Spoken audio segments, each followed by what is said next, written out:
It's Question and Answer Thursday, and I've got questions on reenacting and donuts. Thanks for joining us today on Questions and Answers with James Townsend and Son.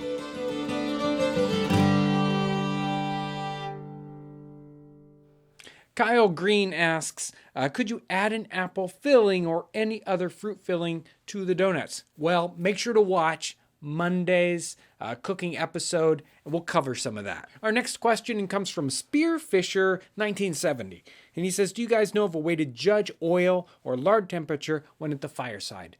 Well, when we're camping, we don't want to carry a lot of equipment, thermometers. That wouldn't have been something that they would have done in the 18th century, especially not in a camping situation. So really, the best thing to do is to drop a little bit of what you're cooking into the hot lard to see if it's up to temperature.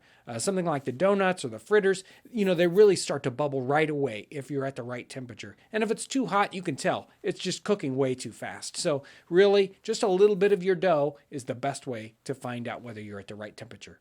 And if it's too hot, really, it's probably easiest to move the fire away a little bit rather than move the pot of hot oil. 57 Willie CJ, he's talking about the donut episode also, and he says, donuts, he spelled D-O-W-N-U-T-S, are mentioned by the widow of Thomas Dimsdale in 1800. And we even saw another reference in the 1790s, like 1796, for donuts. Both of these in a non-cookbook setting. And I think that just goes to show that many of the recipes, if not all of the recipes in 18th century cookbooks, are references to dishes that were already being made.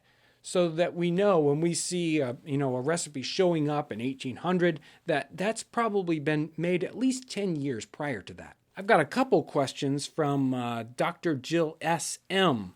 And she's asking a question in the plum pudding episode. She says, when you're making a pudding ahead of time, should it be kept in the refrigerator at home and transported in a cooler? What she's really wanting to know is, can they be stored at room temperature? And the answer is that in the 18th century, these boiled puddings were specifically made many times to be cooked ahead of time and stored at room temperature, sometimes for quite a while. So I wouldn't worry too much about refrigerating them unless you're going to keep them for quite a while. When they stored them in the 18th century, they left them in their pudding bag. And if you've made one of these boiled puddings, one of the things that happens when you cook them is that the suet goes to the outside of the bag and it totally coats that fabric. So if you don't open that pudding up, it sort of seals it from the air. It's sort of hermetically sealed. And they would take those puddings, they would hang them up, and that would keep them from setting in a tight area and the moisture causing mold or something like that on them. The next question she asks is in the pear tart video, and she says, I was wondering if mulberries or sour cherries would work for a June or July demonstration. Specifically, the sour cherries, mulberries, raspberries, those fruits do not have a lot of pectin, and so they do not gel up the same way that many other fruits do, and specifically fruits like currants. And so in this kind of setting, if they wanted to do a tart that had mulberries, sour cherries, or raspberries, they would mix that with something else that would gel up very nicely. Currants is one of the most popular ones. It's not very popular in the United States because we just don't have much of that kind of fruit around, but currants were very specific in that they had a high content of pectin, that they were really good for that gelling up of a tart. You can also get pectin out of apples.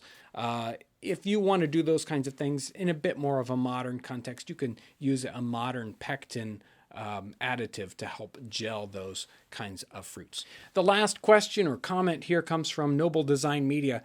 And she's talking about the Why Do You Reenact video that we just did on Tuesday. And she says, fantastic. I'm guessing that most reenactors would answer in kind. How about being encouraged by parents or fond memories of times reenacting with parents as children. I think, and that's a great topic. And for me specifically, I grew up going to a lot of events, and participating in a lot of kinds of historical events, and I had so much fun as a kid. I'm sure much to the chagrin of my parents while they were working hard. I was out having lots of fun, but especially that interacting, camping in a period context with parents.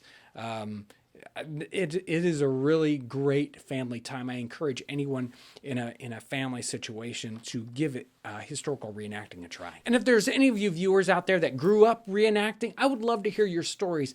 Make sure to put some comments down in the comment section below. Hey, here's something we're excited about. These Memento Mori rings just showed up. These are new in the catalog. They're a real interesting product and a real interesting kind of a whole concept that was real popular in the 17th and 18th century. So this whole Memento Mori movement in the 17th and 18th century, very interesting, talking about remembering your mortality. Anyway, these rings are brand new and they're now available. These are sterling silver rings that are cast in reverse, so that you can use them as a sealing wax stamp. And this one's actually based on a 17th century example that was unearthed at Jamestown.